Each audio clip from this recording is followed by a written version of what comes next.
Hello, Peter/Cyrus here from Sirus Gaming Spot, which is the new channel name that I got recently.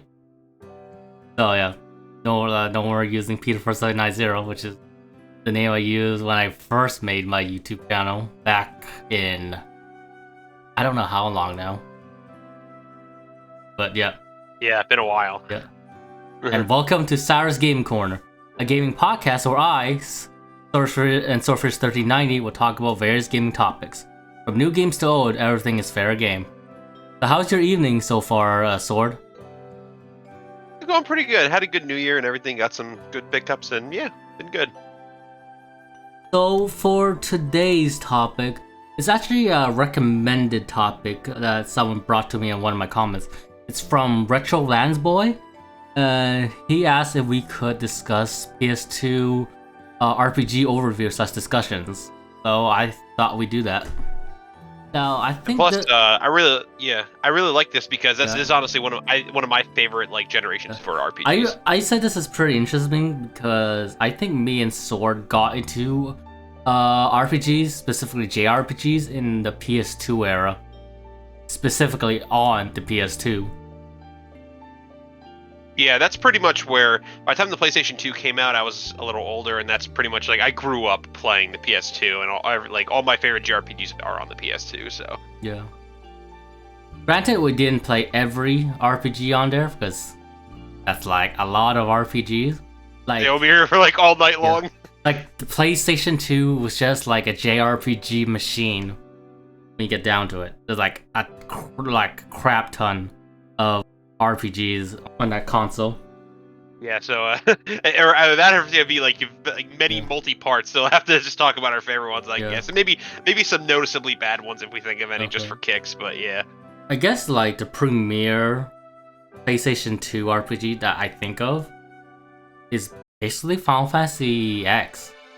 Get down to it. Yeah, that was the big kind of launch title for JRPGs for PS2. It was kind of the behemoth of games at that time. It basically showed us what an RPG on the current system at the time could do. Basically, it looked great. Its production values was just off the charts at the time. Yeah, even now it still holds up pretty well. Yeah, certain cutscenes, the CG cutscenes are really beautiful. It's a very impressive looking game even today. We already made an episode of Final Fantasy X, way before, so we probably won't talk about Final Fantasy X too much. But I would say Final Fantasy X is really, it's not the first RPG that I've played, but it's probably the RPG that got me more. But not that. It's still one of the most memorable RPGs I played during that time. It's that and Tales of Symphonia is probably the gateway drug into me being an RPG fan. Yeah, it was pretty much the big console RPG that really sparked my interest. I was too young at the time to really fully comprehend it. I just watched my dad play it. Once I got a little older, I remember when Kingdom Hearts came out not too long after, I think maybe a year or two after Final Fantasy X. That's when that was pretty much my first console RPG that I played with minimal help. But Final Fantasy X was definitely the spark that made me interested in it, the genre. But yeah, this is pretty much the era where 3D JRPGs was coming to life, I think. At least the character models feel more normalized instead of the blocky polygons of the PS1 JRPGs, which still look amazing in their own right. But Final Fantasy X, it was a really good game. It has a pretty good cast of characters, I think. Wonderful music. The combat system was incredibly engaging and snappy. The sphere grid was a really nice progression system to have. And it's definitely. Yeah, and the progression system is still talked about to this day, I think. I definitely think it's definitely one of the gold standards for at least Final Fantasy. Definitely one of the best ones in the series.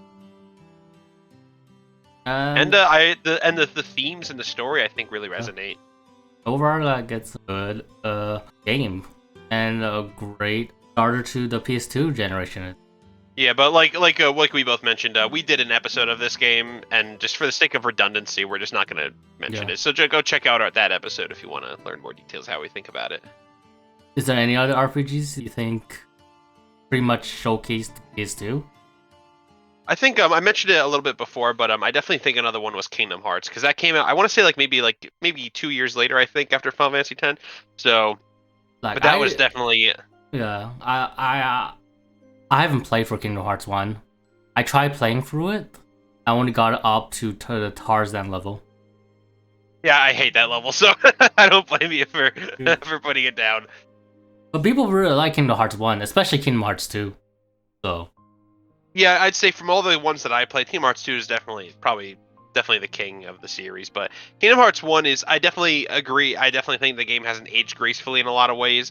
The combat definitely feels kind of clunky, especially when you compare it to the later Kingdom Hearts games. Because like the Kingdom Hearts 2 combat system is silky smooth. It plays like butter. It's pretty much perfect. So I could see why the combat system of the first game might be kind of off-putting. And a little awkward, but I still think it's a very charming game. It's definitely one of the most influential RPGs out there. It's set in stone a very, very unique and quite frankly bonkers franchise. So, but yeah, it's a really great game. And like I said, that was another game that pretty much solidified my love for RPGs, because that was like the first RPG or console RPG I played with not a whole lot of help from like my dad or my brother. It was just user friendly enough for a younger player and to begin with, so it was easier for me to understand. And so yeah, and I managed to beat that game like pretty much like 90% by myself to my memory. So, but yeah, it's definitely a very, very unique RPG and definitely one of the better ones on PS2, I think, despite some of its flaws. Oh yeah, Odin Sphere originally released on here, right?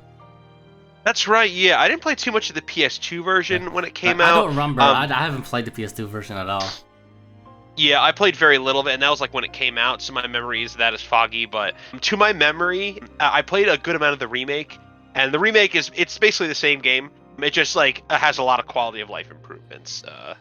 And it looks better. It's got all the great workings of a remaster. But the PS2 version is, despite there's definitely flaws with the game. It's still a good game, but honestly, the remake pretty much makes it obsolete now. So, but yeah, back to what I was saying. Like, Final Fantasy X pretty much created its own style of JRPG compared to the Final Fantasy PS1 RPGs, I think. And I think you can see this very clearly in another game when you compare Shadow Hearts 1 to Shadow Hearts 2. Yeah. Shadow Hearts 1 it feels pretty much like it was built for the PS1. Like, how the map is designed is very much like a PS1 JRPG, how you move through it. And overall feels very much designed within the to be a PS1 JRPG, which just got ported into the PS2, I think. That's literally what it feels like. It feels like they were designing it for PS1, and then at the last second they're like, "Oh, let's put it on PS2." Because, like, in terms of the visuals, in terms of the presentation, everything about it screams PS1 RPG in every possible way. And then it's got like the occasional CG cutscene with bad voice acting. Yeah. So, yeah, it's still a good game, but Shadow Hearts 1, the strength does come from the overall tone and writing, I think, and the characters. Yeah. Like that mix of RPG and horror, which I think is a really, really great mix-up. I think it's so unique, and I really wish we had more horror RPGs like that. Because the first game almost has this like Silent Hill-esque tone to it, and like some of the environments and some of the monsters are so eerie and spine-tingling almost. And it's got witty writing and great characters, and it's just a really good game. Like I said, I mean, I definitely prefer its sequel, Shadow Hearts Covenant, in pretty much every way, but I do think that the first Shadow Hearts is a great foundation and definitely a unique RPG that I think is worth playing. And I really it's an incredibly unique RPG among all the PS2 RPGs, just because of how it's designed, I think, compared to them. Like, there's just, I mean, like I said, I really can't think of anything quite like it. I mean, like, there's no other RPG on the PS2 like Shadow Hearts in terms of how you progress through the game.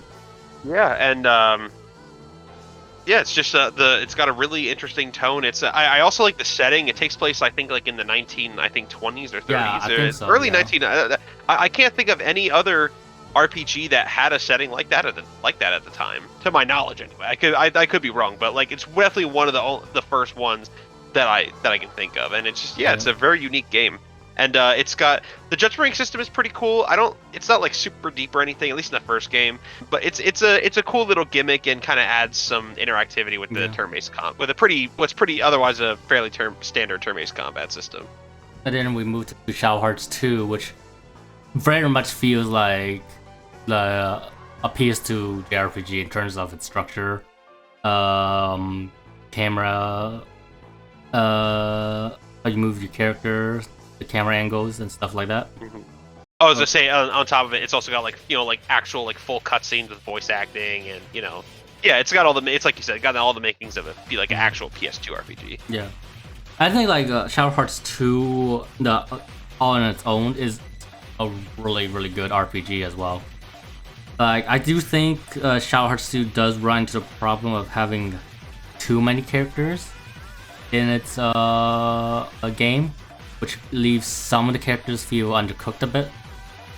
Yeah, it's a slightly bloated cast. Some of the characters feel kind of like filler, like Lucia and maybe a couple others, but for the most part, I think it's a pretty solid cast all around. Like I love Yuri. I was so happy to see Yuri make a return in the sequel, and Karen's a good character. It's got a mostly good cast. Just some of them definitely. It's like you said, some of them kind of feel underdeveloped. Like I feel like the main character that really got development is Yuri and Karen and Anastasia to a point during the first half of the game. Yeah, first half of the game. She was I like the Anastasia's character. I thought they did a good job with her arc.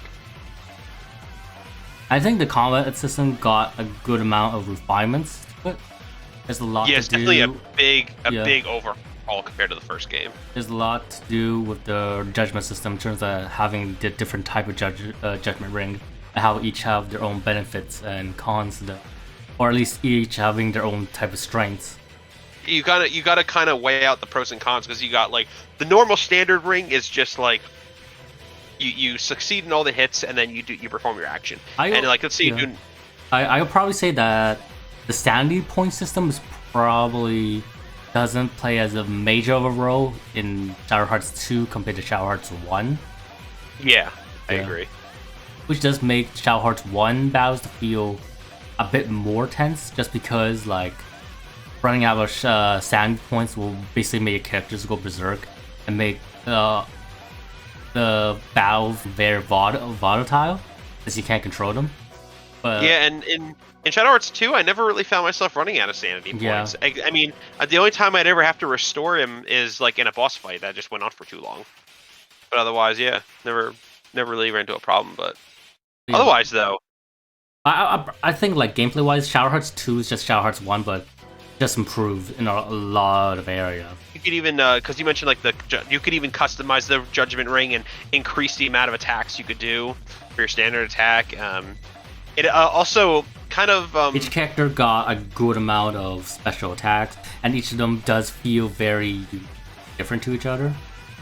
Yeah, I mean, like the only thing that they share is you could equip different like magical crests on them, so you can use magic. But aside from that, everyone's like moves, and everyone has their own like strengths and weaknesses, and and every character has their uses, and I think that's a great thing. And I think like the side quests are pretty well done in that game. Like each of the major side quests really does give them more story to mess around with. Even if some of that story is kind of gag reely, aka Joachim. Oh my god, that was great. I mean, Joachim is a really fun and hammy character, so it fits. It does feel like he's just there for the ride in the main story, I think. Yeah, he's basically comic relief at the end of the day. But, I think my favorite one was Blanca with the wolf tournament. Yeah. I really enjoy that. Like, I love how you'll go to how involved it is, because it's probably the most involved side quest in the game, with you having to travel throughout the entire through Europe just to face against these wolves and fight them as Bianca. And then you'll get like it'll either teach Blanca a new move or enhance an existing one. And I just love how the wolves get crazier and crazier the more you go.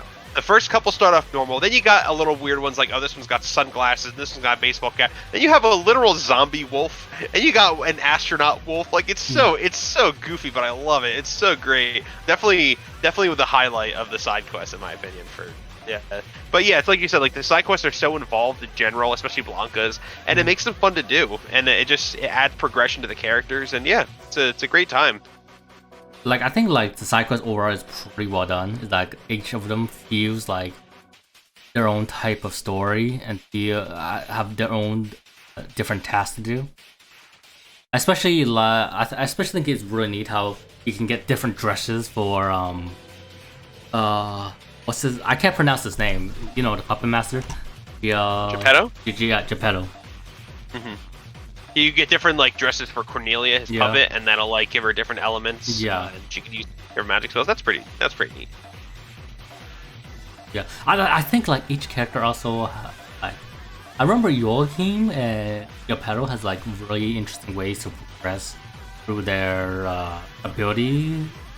Yeah, I mean, I remember Joachim having a thing where, like, so he's a vampire, and like, after like so many battles pass, he'll turn to like a different form. Like he'll turn into his bat form for a certain amount of battles, and that has like, I think that like makes him like crazy strong, really increases attack power, but makes his defense and HP go way down. Yeah. And then he's got like that one where he puts on that mask, he becomes the Grand Papillon, and he's like super strong. Yeah. Like there's there's something like that. Like I said, I haven't played Covenant in a good number of years, so my memory's kind of foggy of certain things. But oh yeah, overall it's and the music is also really good in that game. Yeah, it's definitely a very solid soundtrack, and it's just got a really engaging emotional story. And I think the only thing is I definitely preferred the horror tone of the first game. They pretty much like took that out. I'm not saying it's not there at all. Shadow Hearts 2 does still have pretty serious and dark tone to it, but it's not really horror anymore. It's still it's serious, it's dramatic, and it's got some horror elements. It's kind of like Final Fantasy X in terms like of the serious and tone to it. Yeah. So it maintains the seriousness of the first game, just not nearly as much horror in comparison. Yeah. So no, that could be. I'm not saying it's not a deal breaker for me. I definitely like that in the first game, but it doesn't like hurt the second game, in my opinion, because I still think that it's a really well told. It's a well told story, and it's a fun game to play, and it's just a great game. Definitely one of my favorite RPGs, honestly. Like Final Fantasy X, Shadow Hearts, 2. These are RPGs that really does a good job of strengthening the linear style of JRPGs that we got during that era. I think like Final Fantasy X is pretty like big step in the linearity chart, but I would say like a good amount of them does have this more strong emphasis on story progression compared to some of the PS1 JRPGs. Yeah, which are kind of like not necessarily leave you to your own devices per se, but definitely not as I guess restrictive in a way. Where like Final Fantasy X, Shadow's Covenant, they definitely follow a more noticeably linear progression, which could be good or bad depending on who you talk to. I don't think it's necessarily a good or bad thing. It's just I think it does have its strengths in terms of the progression curve. I think is handled really well, just because you are required to progress through its intended route, which does make it easier to balance around.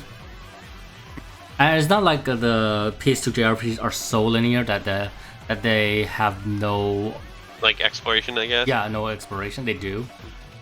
Like there are like just general exploration. Like most of the good ones at least have various side paths and side areas to go explore. I feel like the PS2 JRPGs did a really good job of propelling the story forward constantly and keep you engaged through its story. As much like, I guess, meandering per se, like where it's just you're kind of like chugging around, where it's like it's definitely more of a concrete progression, I'd say.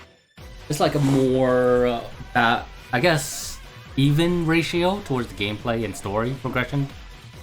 Like I would say like PS1 JRPGs can go like 80% just wandering around and progressing through areas, and then like 30% or like 70-30, I think. That's fair, I think. Yeah, I'd say so. Like for like the major PS2 JRPGs, it could be like 40-60. 60 with the next 60% is still gameplay. Just 40% is going through cutscenes and stuff. And major instances can be like 80-20, like in Xenosaga 2. Yeah, Xenosaga.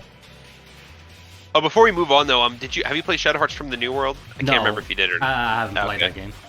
Like to me, like Shadow Hearts 2 was basically the conclusion of Yuri's story, so I didn't felt the need to continue on to Shadow Hearts 3. Yeah, Shadow Hearts 3 is a completely new story with new characters. It's not like completely self-contained, so, and it's got its issues. I'll just say that. It's basically, just to give a quick like summary, just like I won't be long, but it's basically the same gameplay as Covenant, although I will say that it is slightly improved in some ways. The story is definitely significantly more lighthearted. It's not nearly as serious compared to the first two games.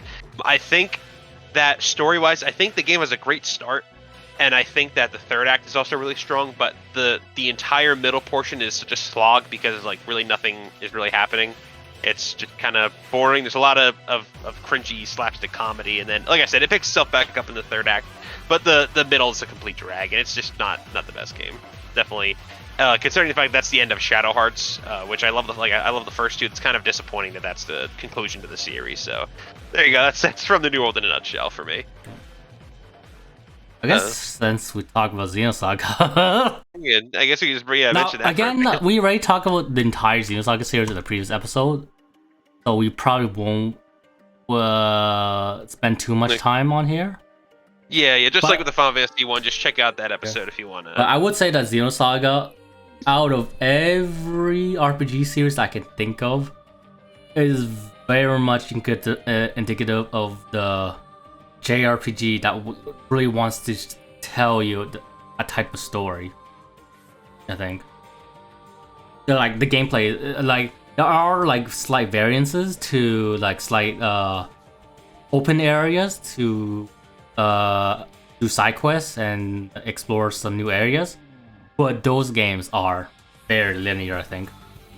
Yeah, I mean, at best you'll have like branching path or something like that. It's basically like how people feel about Final Fantasy 13 to an extent. Like it's extremely on rails, and it's all the series is purely story driven through and through. And if you're not into long cutscenes, if you're more of a gameplay driven person, do not touch this series with a 10-foot pole. It is not for you. I think like the benefits to it is that it is very much propelled by its story. Which, for depending on who you ask, could be good or bad. Yeah. I think it's a good thing because I think the story is extremely well done for the most part. And like it can keep a pretty good pace on its own without getting dragged down too much by too much pacing issues. I think that could be caused by having too much freedom, I think.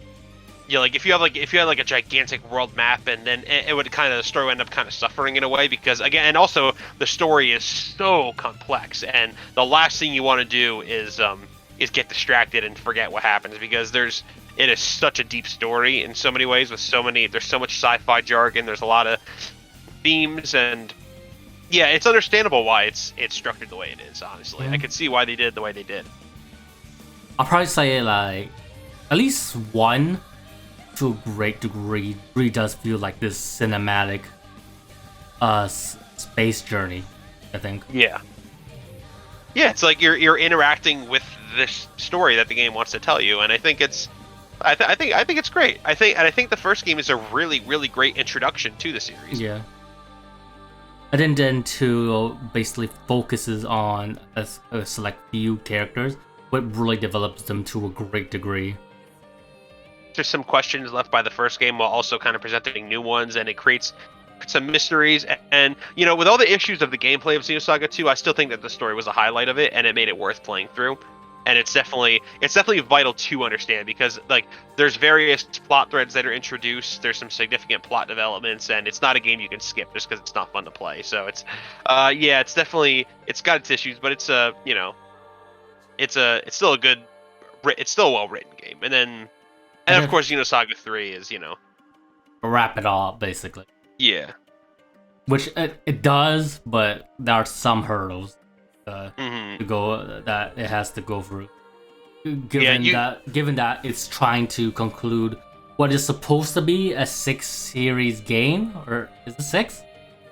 6, yeah, that was the intended 6-series game into like basically trying to compress 4 games to 1 game in terms of story. And you could tell certain areas where they had kind of had to cut corners, unfortunately, like to either save time or for money, or. But overall, though, I will say that I think they stuck the landing, and despite it not being what they initially had envisioned, I still think it was a strong conclusion. I also think like the combat systems in the Xenosaga games were pretty. But I think like 1 is really interesting in how it gets you to try to play around with the event tile system and try to manipulate how turns will go in terms of trying to get like a specific bonus on your turn, or at least trying to make an enemy not have a specific bonus or you're dead. I think like it does a really interesting way, especially with the bosses, with how you basically have to be able to manipulate the event tile well. And I think like the combat is also very cinematic. Like a lot of the game is about building up your stock in order to do these like cool combos, and then ending it with this like super finisher basically. At least that's like I think that's the intent. It does make it feel like a very satisfying combat system in terms of visual flair. Yeah, like it looks great. Like I will admit that the special attacks can kind of drag on in terms of the animation, but they are a spectacle, and they're always fun to watch.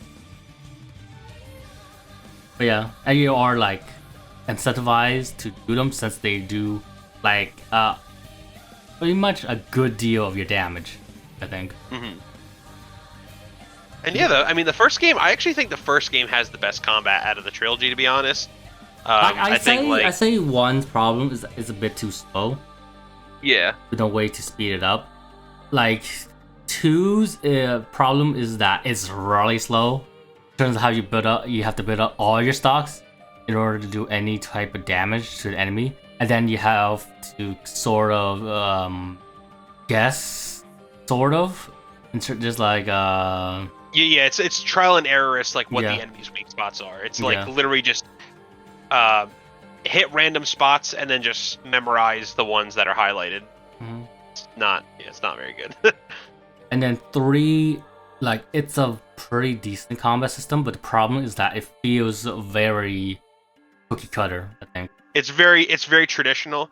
You could definitely tell they were like, all right, we're not going to bother with because the first 2 games, regardless of how you feel about, especially 2, they definitely had unique combat systems, and then 3 is basically just a very basic menu-driven, like, there's no menu. Like the identity of the Xenosaga 1 and 2's combat system was around building up stocks and boosting at the right time. Like Xenosaga 1 was really interesting because you want to boost at specific times, which made the combat feel very interesting on a turn-to-turn basis. But like Xenosaga 2 problem is that it feels really predictable where you need to burst, aka just waiting till you build up enough stocks and then just go ham. But Xenosaga 3 problem is that like the whole identity around building up stock and then boosting to do these flashy attacks is not there. Because there's there's really no reason to do combos, because you basically just use your use special attacks in the game. Yeah, like you don't chain combos. Like you'll have a basic normal attack, like like a traditional, like a Final Fantasy, and you have special attacks just from a separate menu that you do when you build up your special attack bar or whatever. Yeah. And then it's like it's fine. There's nothing like wrong with it per se. It's just nothing. It's just not particularly interesting. Yeah. I'd probably say Xenosaga 1 also has the most interesting progression system in the game in terms of learning skills and learning what is essentially the magic in the game. Yeah, yeah. I like how there's one for magic, there's one for your tech attacks, your special attacks, and then there's one for like learning passive skills from accessories. I feel like they're none of them are particularly complex per se, but they are interesting. Yeah, I like that there's I like a lot how of... each character, like tech tree, have their own specific tree to them, which make each character progression feel unique. Also like how another thing I thought was interesting was you could actually even though everyone has their own unique magic, you could actually spend ether points to transfer a magic skill to another character that they wouldn't learn on their own normally, so that adds even more customization. Yeah, overall I think like the Xenosaga games they're really, I think they're pretty good, but there are some problems with them, especially considering that it didn't reach the full potential that it could have had if it was a 6-game series, I think.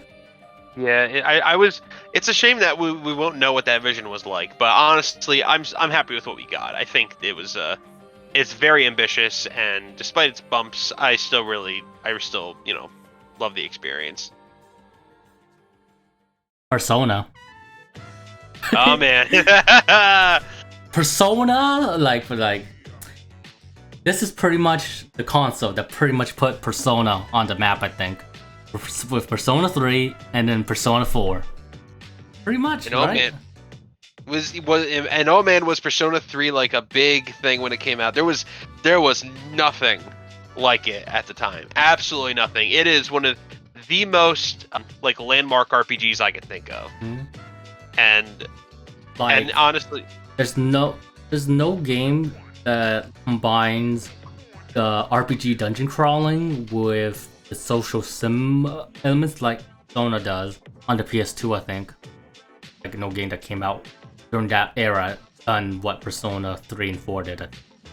No, I think it's honestly pretty much one of a kind, and like it's literally two completely different genres put into one game. Yeah. And does them both well too. That's the crazy part. They're not half baked. That's we already said this previously, but we also done a video on the Persona series. Yeah. Then we talked about all of the mainline games in that series, so feel free to go back and watch those. Yeah. But I think that was our actual second episode of the podcast.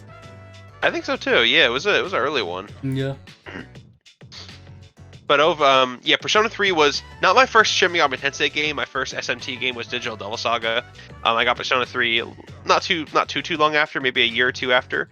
And Persona 3 was like brand new when I first got it. Like had like almost just come out.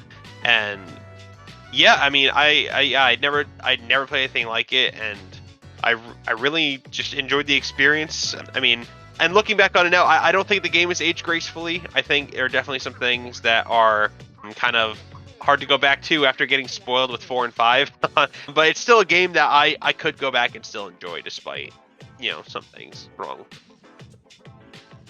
I probably say like Persona 3 and 4 is interesting in that it's a totally linear RPG. But there's a lot of choices to be had in it in terms of calendar system and the time system, in terms of choosing when to go to Tartarus or the TV, when to do social sim moments, who to spend your time with to build up your social links and stuff like that. So like even though it's linear, there's a lot of choices and open-endedness to a degree, I think.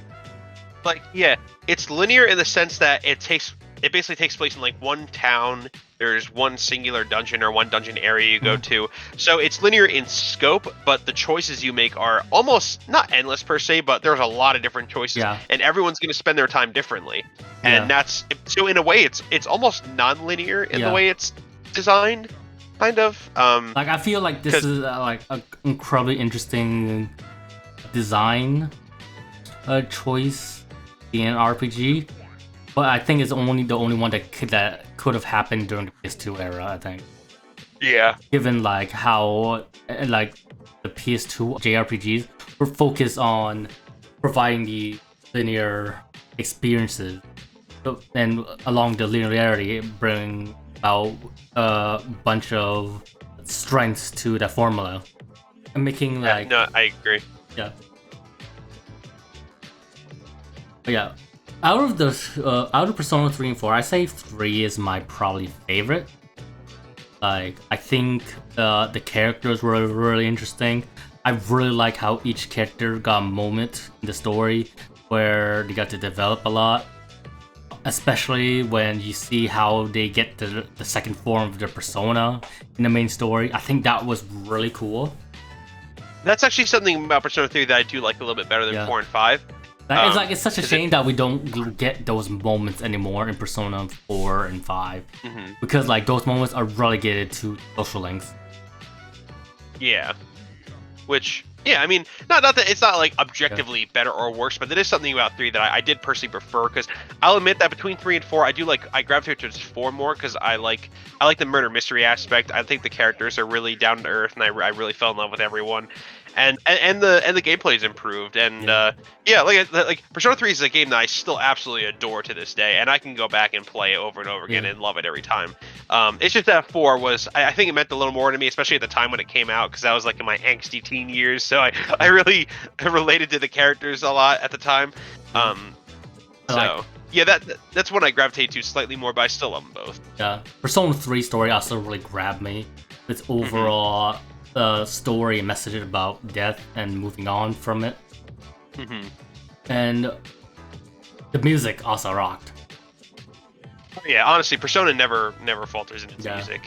And overall, like, Persona 3 is just like one of my favorite. Yeah, same. Honestly, both of them are 3 and 4. And Persona 4, like, despite me liking Persona 3 more, is still a really good RPG still. It's just that I like Persona 3 more. Yeah, I mean they both excel in different areas, and they resonate in different ways, and they're both excellent. They're both excellent RPGs. They really are. Some of the best. Yeah. If you want to know more about our thoughts on Persona games, go check out our previous episode.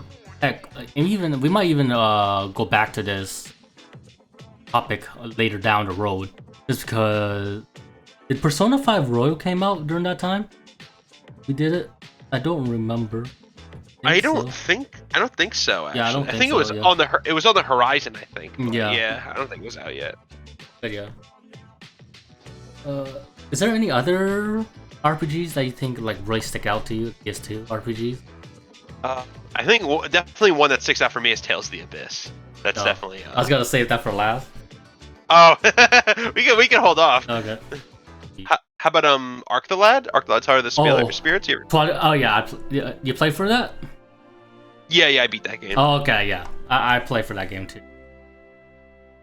I'd probably say, I think how it do its dual protagonist storyline was really cool. I think.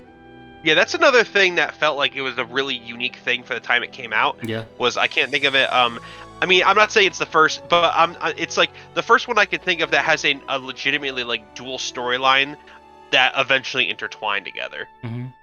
Like I've played like some older Final Fantasies, for example, where they hop between characters, but the entirety of Arctolad is spent playing a chapter as Karg, playing a chapter as Dark, and then at first they're separate, then they merge together, then the characters intertwine and the stories intertwine, and yeah, like it's the first RPG that I can think of at the time that has like from start to finish two storylines with two protagonists that cross paths at some point, and it's really unique, and I think that the story is super interesting because of it. I love the way they connect. I definitely do think Dark's story is like magnitudes better than Karg's. I will say Karg's isn't bad. It's just like pretty standard. Karg does feel like the traditional hero's journey for most of it until it's revealed that he's part Deimos, which does give an interesting spin to his character, I think. And I think that the later chapters for Karg, it does get better as it goes. I don't think it's like, it's not bad. It does improve. But Dark's is just like from start to finish, Dark's story like had me on the edge of my seat. And actually, it's funny because it made me want to get through Karg's chapter as fast as possible just to get back to Dark. I think Arcalad Twilight Spirit's combat system was also pretty interesting.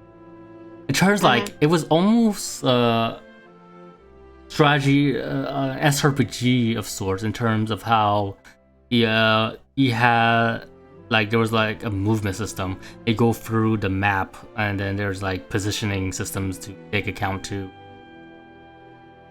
Yeah, it's a good it's not like revolutionary, but it is a pretty interesting strategy, like tactical battle system. I think that the Spirit Stone mechanic is pretty interesting. It doesn't have a magic point system. It's you use like everything uses a Spirit Stone, which you can buy.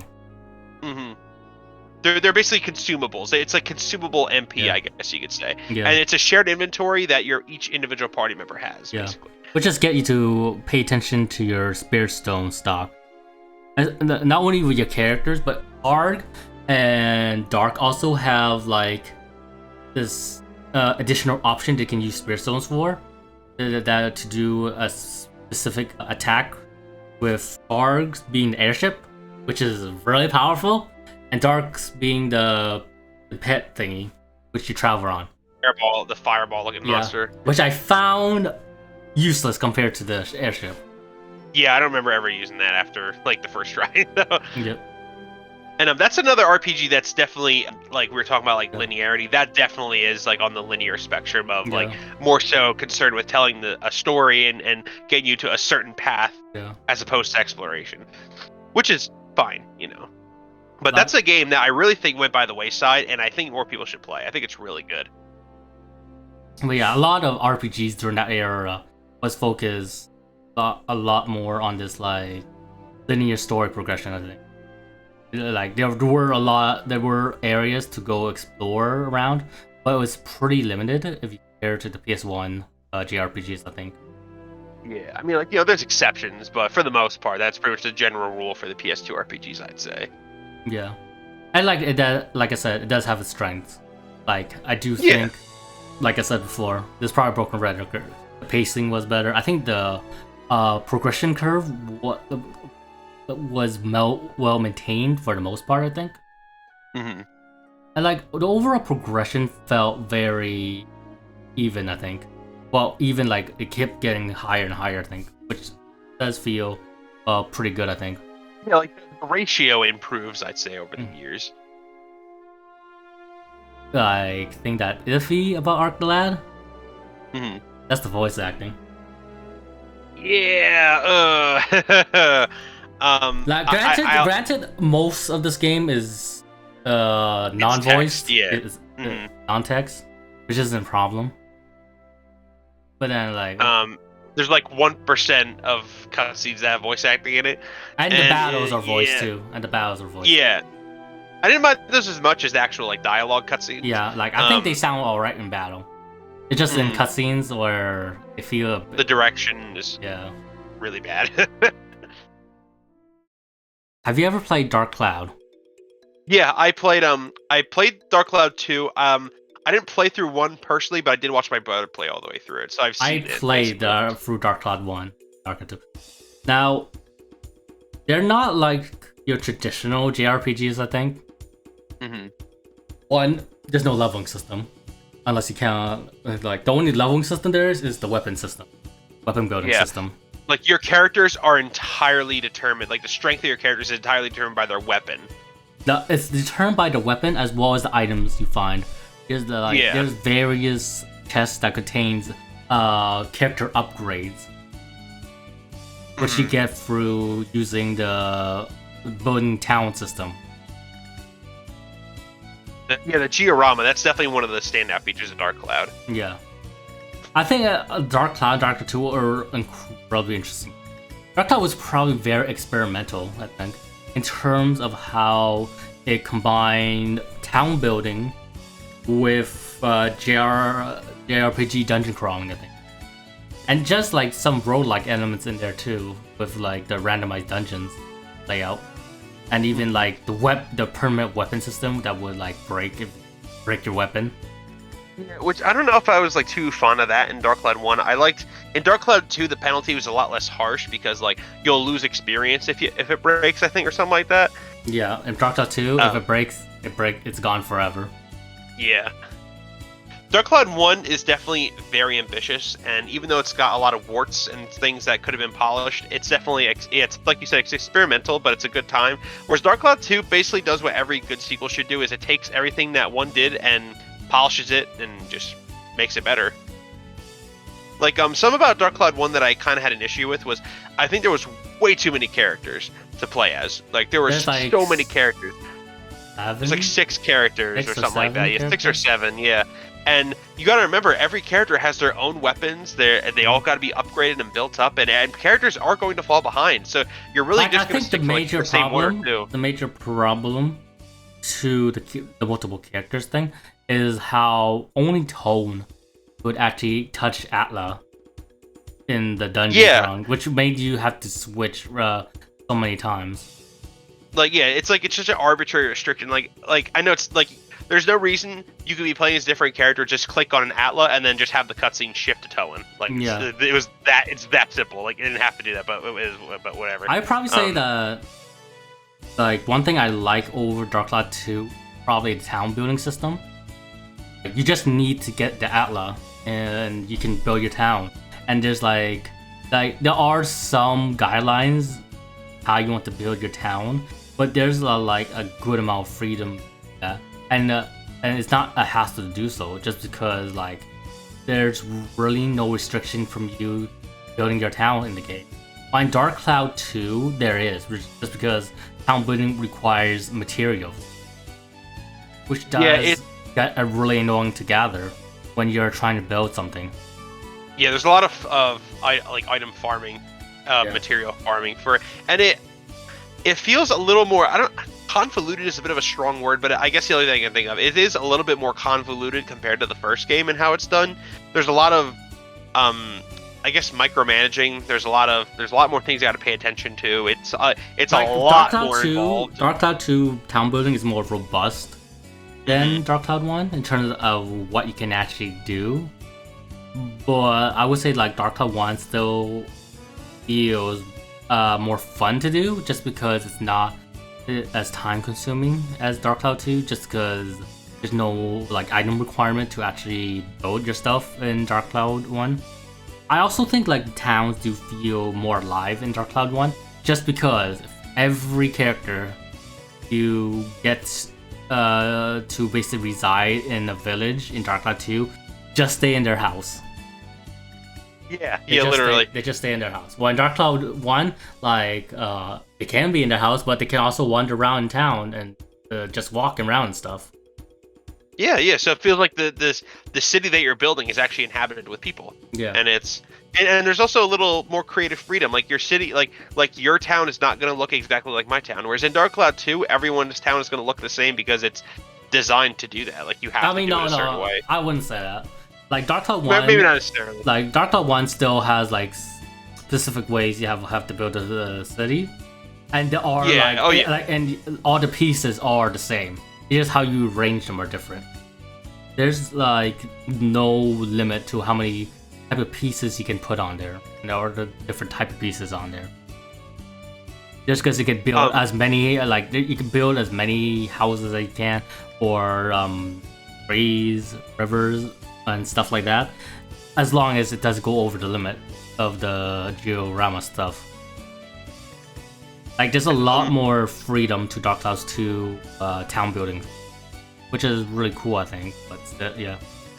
Also, I think it's cool how like it influences the future, because you'll have like go through like a time portal, and when you do something correct in the diorama system, it'll open up, like it'll change the future. Dark Cloud 2 also has emphasis on building a village in a specific way. But once you do that, once you do the mirror, you do that, you can still add more to it. While in Dark Cloud 1, there's not much more you can add. You can't add any more houses than there already were in Dark Cloud 1. Yeah. While in Dark Cloud 2, you can, as well as add a bunch more stuff to it. Yeah, the diorama system is definitely more customizable. Yeah. In comparison, for sure. I would say like Dark Cloud 2 streamlined a lot of the stuff in Dark Cloud 1 in terms of having there's only 2 characters you can control, with each of them having basically 2 weapon type to, which made the process of weapon building a lot more streamlined, but still feel satisfying and interesting. Just because you still do have 4 weapon types to go through. And then there's also, you can also build up the robot in that game, which you can use, which is really cool. I love the ride pod. I thought it was so fun to use. Mm-hmm. And I think something I think is a strength is it remedies a complaint I had with the first game, is that in Dark Cloud 2 there's only 2 characters, but they each have more like robust fighting styles. Yeah. Like Max they both each have 2 weapons. They have a melee weapon and a ranged weapon, and they all be customized and leveled up and built up. And yeah, like I said, since there's only 2 characters, there's not as much micromanaging. The weapons are a lot easier to manage. It's more fun to level them up and build them up. I feel like evolving the weapon to a different weapon isn't nearly as time-consuming and cumbersome as it was in the first game, because I feel like in the first game, in order to evolve a weapon even once, you had to jump through a lot of hoops. Whereas in Dark Cloud 2, I felt like I was like making consistent progression with my weapons, and my weapons, I would be able to evolve my weapons that I was using at least once per dungeon. I found myself, which is good, because like I said, it makes the progression feel consistent. Whereas in Dark Cloud 1, at least when I was watching my brother play, I'm like, wow, dude, I'm like, you've had this same weapon for like the last 4 dungeons, and just trying to build it up even one time. So I think it's a lot better. I would say like a lot of Dark Cloud 1's weapon building system does require a bit of farming, just because like there's the tradition leveling where you basically just upgrade weapon and then just put on various stats. But then there's also where you can build up a separate weapon up and then basically sacrifice that weapon in order to make it into a sphere, which can use to upgrade your primary weapon. I think that system's in Dark Cloud 2 as well, but I think Dark Cloud 1 basically took that into account in terms of its stat requirements for some of the evolutions. Yeah. Which it can feel a bit off, since like the primary way you level up per se in that game is for the weapon system. So like to have like basically build up the weapon for 3 or 4 dungeons for an evolution can feel lopsided, I think. Yeah, that's why I think that kind of the more streamlined way that 2 does it, I think is better personally. I'd say like Dark Cloud 1 and 2 are really good JRPGs, even if they're not traditional JRPG. They're very unique, and I really think that they're worth looking at. They're very interesting. I'd probably say Dark Cloud 2 is one of my favorite games of all time as well. I'd say so too, yeah. Because like I said, the first game is good. It's charming, and it's, you know, I appreciate the ambition. But 2 just polishes everything, and it's just a much more fun game to play. And I agree, it's definitely ranks in one of my favorite RPGs. And hey, you know my channel name Sirus? It was named after the antagonist in the game. That's right. It's the origin story right there. Let's see. Ulrich the Tale. Are there any others? Oh wait, Final Fantasy 12. Oh yeah, there we go. That's actually a game that pretty much takes what we said about like the linear progression of like story, and takes in the opposite direction, because Final Fantasy 12 is a very vastly open game. Yeah. Like it's basically it almost feels like online MMO. It's basically what it is. It's a massive. It is a beast of a game. It's got a huge sprawling world, tons of content. You can go hours without touching the story. Like you could go. It's amazing. Like now there are problems to why that's the problem in terms of the story progression feeling very sparse to the point where you can actually forget where you are in the story if you were to do like the side quest alongside the path. Mm-hmm. Yeah, that's the thing. That's something about the kind of the linear progression I like, is it makes the pacing feel consistent. Whereas in a game like Final Fantasy 12, it's like you said, like now if you play through just the story, then you won't have that issue. But if you do all the side quests, you still can feel the issue. It's like the area progression for each area is very long in Final Fantasy 12. Yeah. Without the 2 times speed thing that the international version. which is a huge, Yeah. which is a huge boon right there. The game is very big in terms of its scope, in terms of how it handles area progression, in terms of it handles its side content. Like I like, despite me saying like the story kind of suffers from the vastness of the game, I do think the content is really interesting in that game, especially the hunts.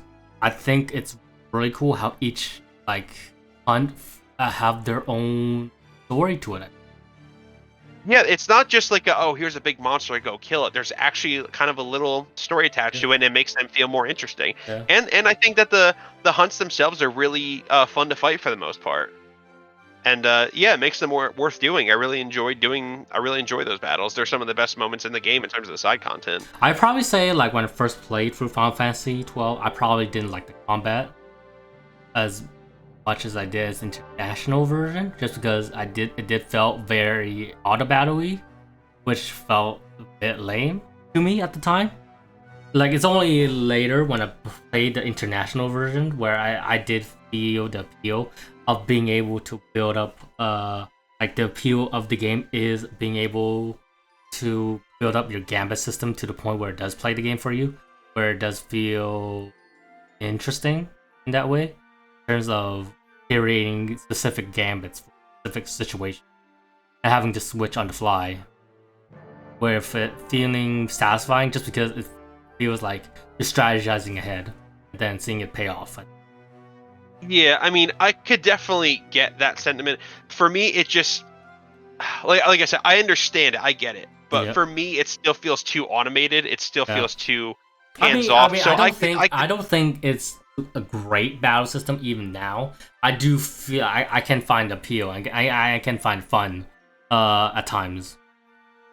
But yeah. And see, I think another thing too is if we if we hypothetically take gambits out of the equation, at the end of the day, it's really just a kind of bland ATB system. Like there's really not like I kind feel of a whole like, lot to it.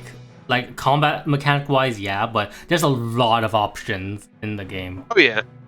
Like there's a lot of different type of weapons you can use, a lot of different type of skills you can learn. It does follow in that Final Fantasy, it does run into the Final Fantasy problem, or at least some of them, where the characters do feel blank slates to them eventually, to the point where it doesn't really matter how you build them, as long as you put them in a specific role, which does make them not as interesting to build for, I think. Yeah, that's something that I think that the international version fixes, is that it goes back to job classes. Yeah. And even though they are technically blank slates in the sense that you could pick any job you want for the character, but each character only gets 2 jobs. So you really gotta be careful of who you pick for, or what jobs you pick for your characters.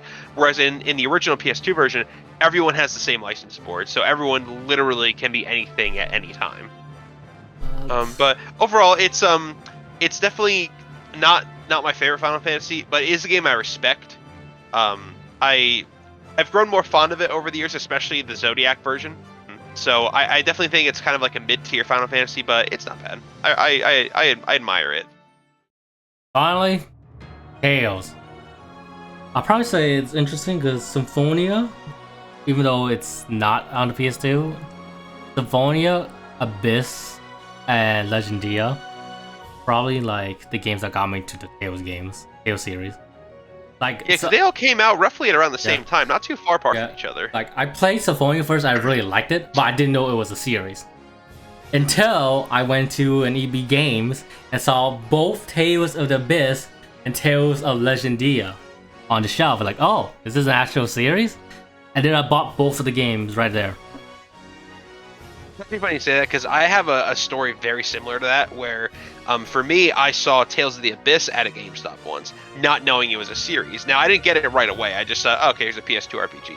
I was in high school, or I was about to be in high school, and then I remember when Game Informer was kind of like still a thing, and I got a magazine, a Game Informer magazine in the mail, and I saw Tales of Asperia, like a preview for it, and I was like, Tales, this sounds familiar. I was like, oh, Tales of the Abyss, oh, this is a series. So then I downloaded the demo on the 360 for Vesperia because the game wasn't out yet at the time.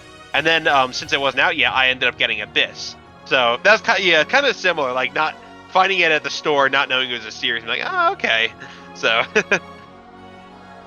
but yeah, Tales of the Abyss was that was my first Tales game. Oh, okay. And like I can't remember if I played Abyss second or third. Like I know I played Symphonia first, and then I either played Legendia first or Abyss first. But I can't second. I mean, and I can't remember what. I think Tales of the Abyss is a great game. It's honestly, to this day, still my favorite Tales game. Like the writing in Tales of the Abyss is really strong. It really utilizes the linear JRPG story format that the PS2 era was known for, I think. Yeah, it takes full advantage of that and uses it well, and it does have like a traditional JRPG world map that the PS1 RPGs would do. It still feels pretty on rails compared to like maybe like Final Fantasy VII, for example. But it still adds a sense of discovery in a way. Yeah. And you can go back to previous areas and like if you look hard enough, you can find a side quest or two. Side quest. Oh yeah, that's a whole different can of worms. Yeah. But overall, the story was great. The characters were definitely great. Yeah. The combat, why it's aged, it's still pretty fun. I'm still finding it pretty fun when I'm playing it right now with my friends. Since I'm playing it like 2 or 3 player co-op with my friends on Parsec, and we reach we just finished Core Castle where you fight Ariana for the first time. Okay. So you're still fairly early, but yeah. Gotcha. But yeah, honestly, I agree. The game, I think the combat still holds up fairly well. But like, what really sticks out to me is the writing and the characters, and it's just like I beat Tales of the Abyss twice, and even all these years later, the story still I still remember it like vividly to this day because it's the events of the story are memorable. It's got a lot of plot twists, very very deep themes, and really strong character moments. Yeah. Luke especially. It probably has the best or one of the best antagonists in Series 2 in regards to the God Generals.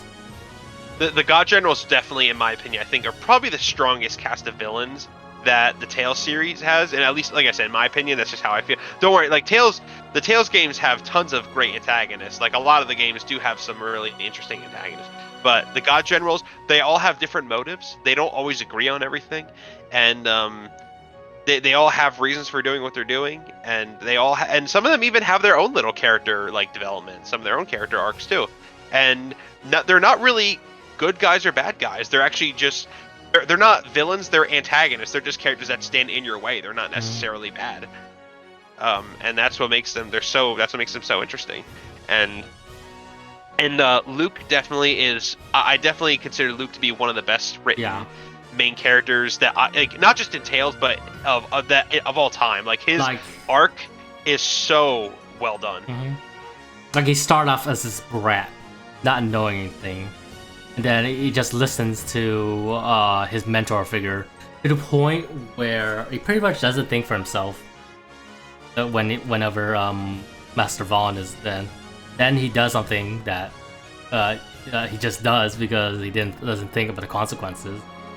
Yeah, it's because see the consequences and then try to reform his ways, and then fumbles a bit of the way, but still eventually find his place in the world. And that's really go along with the story and themes of Abyss. Honestly, his growth feels like genuine. It doesn't feel fake. It feels like he actually realized the error of his ways, and he actually wanted to be a better person, and he succeeded. Like him and Velvet from Berserk is probably like one of the best written characters I've seen in a video game, I think. Yeah, and like when I think of the Tales series, for me it's always back and forth between Luke and Velvet. Like it just depends on the day. They're both so incredibly well written, and honestly, I agree with what you said. Like both Luke and Velvet definitely rank among some of my favorite characters of all time for any video game, not just RPGs, but in general. Like we probably won't go too much into Tales of the Abyss and Tales of Legendia again, because guess what? We done an episode on it. Like half of the games we talked about, but yeah. But yeah, like Tales of the Abyss is a really good game. Even though there are various aspects to it that's dated, like the world map. Oh yeah, I was about to mention, like, I think Abyss definitely has some more technical issues than other Tales games. Oh my god! Like there are some, like I'm playing it on my emulator, and man, is it still slow, even with better hardware. Like the rotation of the camera alone makes world like I would literally rather have like a point and click world map, like how Symphonia 2 did, for example. Now, I know we can say whatever you want about that game, but if I had to choose between that or the world map in Abyss, I will choose the Symphonia 2 world map instead of chugging through that glitchy mess. It just feels so slow going through that map, and the enemies are really fast too. Yeah, the enemies are like twice your speed. Like if an enemy spawns right in front of you, you're not getting away from it. It's not happening. But yeah, but overall, even though it does have some issues, and there are some where, like, the combat isn't really the best in the series. Like, I do like it a lot, but there are definite the games that has better combat in the series. Especially, like, later iterations, like Crisis F, Vesperia, Zillia 2. Yeah, pretty much every game that came afterwards, really. Not Zestiria. Yeah, that's other can of worms too. But yeah, but overall, I think Tales of the Abyss is just a really great game, and that if you haven't played it, you should try it out. It's just such a shame that's stuck on PS2 and 3DS. Oh yeah, Legendia. I mean, I haven't played that in so many years, so my memory is kind of foggy. But I remember thinking it was like pretty subpar, honestly. Like, I like the game. But like, like I can't see why it is the Black Sheep series. Yeah, I mean, and the fact that it wasn't developed by the Tales studio pretty much shows, because even though it definitely has all the makings of a Tales game. It's all there, but it's basically the Final Fantasy VIII of Tales. Is basically what it is. Yeah. I probably would rather play Legendia than Zestiria. I'm gonna be honest. I think I'd rather pick Zestiria. Oh, Controversial take here. I definitely think Zestiria has its issues, but I like the game. Not gonna lie. I don't think the game's bad. I just don't like it as well as the other games of the series. Oh yeah, no, and I can 100% see why like people would not like it, or I totally get it. But I will say that the shining point of Legendia is the music. I think the music is beautiful. Yeah. I think like Legendia's music is probably the best I've heard so far. Even comparing it to Zestiria, which has which has really good music that's also done by the same composer, Oshina. Yeah, it's such a shame that Goshina's contribution was so small in Zestiria, because the vast majority of it was done by Motoi Sakuraba. And he did good work in that game too, don't get me wrong, but I think that Goshina needed a bigger role because his tracks in that game in Zestiria also are so beautiful that it almost feels like a waste. So, and the fact that like Legendia's soundtrack is just pure gold, so definitely a highlight of that game for sure. Any other PS2 JRPGs or just RPGs that we can talk about? Nothing specifically stands out as worth. I'm glancing at my game shelf here because I'm right next to it, but nothing particularly stands out really. Yeah, I think that's all really. Yeah, at least those are like the ones that like stand out the most. Wait. Is it Trice or Trice? Yeah, Star Ocean, Radiata Stories, Valkyrie Profile. Yeah. Mm-hmm. Trice. Like, we talk about Trice RPGs in another episode too. I mean, I grew up on the PS2 JRPG, so it probably makes sense why I made podcast episodes about specific games already. So, yeah. we grew up in the same era. We both grew up with the PS2 RPG, so yeah, it's understandable why those are the ones we talk about the most. Like, let's see, Star Ocean 3. I played it a bit. I didn't really like it. I quit at the pretty much tutorial because I didn't like how it controlled. That's my experience with Star Ocean 3. So I guess for me, Star Ocean 3, I got that like way back when I was a kid. I got it as a Christmas gift. My parents got it for me. I never heard of it when I opened it, when I unwrapped it, and it took a little bit for me to get into, only because that was one of the more complex RPGs I played at the time. I was used to Kingdom Hearts and some of the more simple ones at the time. But actually, I beat that game when I was like 13 or 14 years old. I actually managed to finish it. I beat that game, so I see. I haven't touched it since then, so I don't know how I'd feel about it now. I actually really can't say how I'd feel about it, if I'd like it or not. Yeah, it's a game that I have fond memories of. I'll say that. Radiata Stories and Valkyrie Profile 2. I beat those games. I think they're really good games for what they are.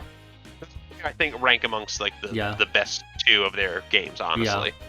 Like Radiata Stories is just a really nice and charming and self-contained RPG. Go through, I think. The combat, while basic, is still fun to play through, at least for one playthrough of the game.